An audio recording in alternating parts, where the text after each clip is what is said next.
அனைவருக்கும் வணக்கம். இன்னைக்கான ப்ரீ மார்க்கெட் அனலைஸில் எந்த ஸ்ட்ரைக் எப்படி இருந்தால் என்ன நடப்பதற்கான வாய்ப்புகள் இருக்குது அப்படிங்கிறத பார்க்கலாம். இது முழுக்க முழுக்க மேக்ஸ் கணக்கு அடிப்படையில் எடுக்கக்கூடியது. இது பயிற்சிக்கான வீடியோ தான். நீங்கள் யார் சொல்கிறதையும் நம்பக்கூடாது. யூடியூப்பில் நான் சொல்கிறது தான் நீங்கள் அனலைஸ் பண்ணி உங்களுடைய அனலைஸ் டெக்னிக்கலும் இது கூட மேட்ச் ஆச்சுன்னா இதை நீங்கள் பயன்படுத்திக்கலாம், இல்லையா இதை தவிர்த்துடலாம். மற்றபடி நீங்களே இதை ஓனாக கற்றுக்கொள்ளவும் முடியும். ஒருத்தர்கிட்ட கிளாஸுக்கு போய் தான் கற்றுக்கணும்னு அவசியம்லாம் கிடையவே கிடையாது. புரியுதுங்களா? என்ன அதுக்கு டைம் ஆகுமோ அவ்வளோதான், நாட்கள் அதிகம் ஆகும், வருட கணக்கு ஆகலாம், அவ்வளோதான் விஷயம், வேறு ஒன்றும் கிடையாது. மற்றபடி இந்த indicator, pattern, moving average, price action, open இது எல்லாம் இருக்குங்க. அதை வைத்தெல்லாம் நம்ம ஆப்ஷன் பையிங் பண்ணிட முடியாது. ஓகேங்களா? நமக்கு தேவையானது எங்க ஏன் நான் எப்போ எல்லா இதுலையும் சொல்றேன் இல்லையா, நமக்கு வந்து ஆப்ஷன்ல வந்து டைம் வேல்யூன்னு ஒன்று இருக்கு. ஆனா மார்க்கெட்டுக்கு அது கிடையாது. அது எப்பவுமே 9:15 ஓப்பன் ஆகும், 3:30 க்ளோஸ் ஆகும், அது எல்லாருக்குமே தெரியும். ஆனா ஆப்ஷனுக்கு அப்படி கிடையாது, உள்ள டைம். அப்போ மார்க்கெட்டுடைய சப்போர்ட் அண்ட் ரெசிஸ்டன்ஸை வைத்து ஆப்ஷன் பையிங் நம்மளால பண்ண முடியாது. அது ரொம்ப முக்கியம்.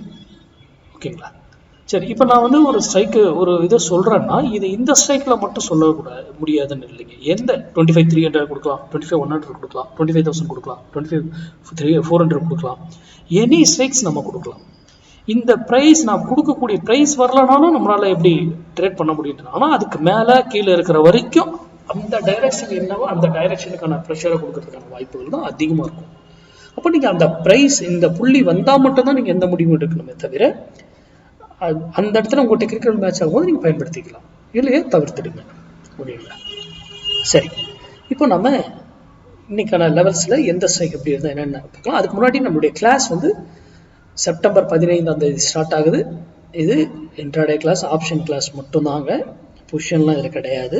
இன்வெஸ்ட்மெண்ட் பேஸ்டு அது வேற, இது இன்ட்ராடேக்கானது. ஓகேங்களா?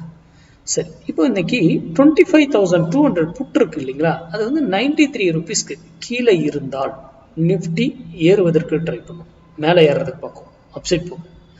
அதே 93 ருபீஸ்க்கு மேலே இருந்தால் நிஃப்டி இறங்குறதுக்கு ட்ரை பண்ணும், நிஃப்டி டவுன் சைடு ஆகிறதுக்கு போகும். ஓகேங்களா? அப்போ நான் இந்த ஸ்ட்ரைக் அப்படின்னா இப்போ ஒரு எக்ஸாம்பிளுக்கு சொல்லலாமே. இப்போ நிஃப்டி வந்து இது வந்து 93 ரூபாய் கீழே இருக்காருன்னு வச்சுக்கோங்க. அப்போ மார்க்கெட் ஏற போகுது, கரெக்டுங்களா? அப்போ யாரை நம்ம பை பண்ணணும்? ஒரு கால் ஆப்ஷனை பை பண்ணணும். அவரை யாரு, எந்த ஸ்ட்ரைக்கு, அவரை எந்த விலையில வாங்கணும் அப்படின்லாம் இருக்கும்.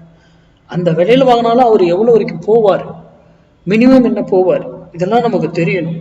ஏதோ மொத்தமா போயிட்டு ஏதோ பிளைண்ட் வாங்க இந்த இடத்துல வாங்க அப்படி கிடையாது.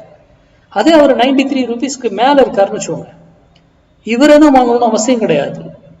புரியுதுங்களா? நம்ம ஒரு ஸ்ட்ரைக் சூஸ் பண்ணி அந்த ஸ்ட்ரைக் இப்போ 25,300 புட்டில் வாங்கலாம், 400 புட்டில் வாங்கலாம், எனி ஸ்ட்ரைக்ல நம்ம வாங்கலாம். அப்போ இல்லை இவர் சரி இதுலேயே நான் வாங்குறேன் சார் அப்படின்றீங்க, 93 இருந்து அப்போ எவ்வளோ தூரம் போகும் அப்படிங்கிற கால்குலேஷன்ஸ்க்கு வேல்யூ உங்கள் கையில் இருக்கணும், இல்லையா நம்ம அதை எடுத்துக்கொள்ள கூடாது. அப்படி ஒரு ட்ரேட் வர்த்தகம் பண்ணக்கூடாது. அதனால தான் எல்லாருக்கும் ஆசை இருக்கு. எவ்வளோ அப்படியே நேற்றுலாம் அந்த இதில் வந்து 5 மடங்கு 10 மடங்கு 20 மடங்குலாம் போச்சு நிஃப்டியில்.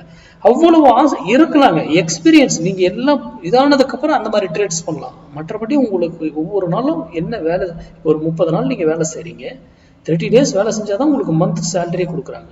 ஃபர்ஸ்ட் 1 day வேலை செஞ்சாவே உங்களுக்கு சேலரி கொடுத்துருவாங்க. ஆனால் மார்க்கெட்டில் வந்தால் மட்டும் ஒரே நாளில் எனக்கு எல்லாமே வேணும் வருங்க. இல்லை, ஆப்பர்ச்சுனிட்டி இருக்கு, இல்லைன்னு நான் சொல்லலை.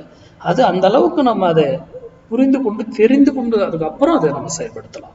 ஓகேங்களா? கிளாஸ் டீட்டெயில் கேட்டவங்களுக்கு எல்லாருக்குமே நான் வாட்ஸ்அப் அனுப்பிட்டேன். ரூல் எல்லாம் கேட்டுக்கோங்க. எனி டவுட்ஸ் எது இருந்தாலும் எனக்கு வாட்ஸ்அப்பில் மெசேஜ் பண்ணுங்க. நன்றி, வணக்கம், வாழ்க வளமுடன்.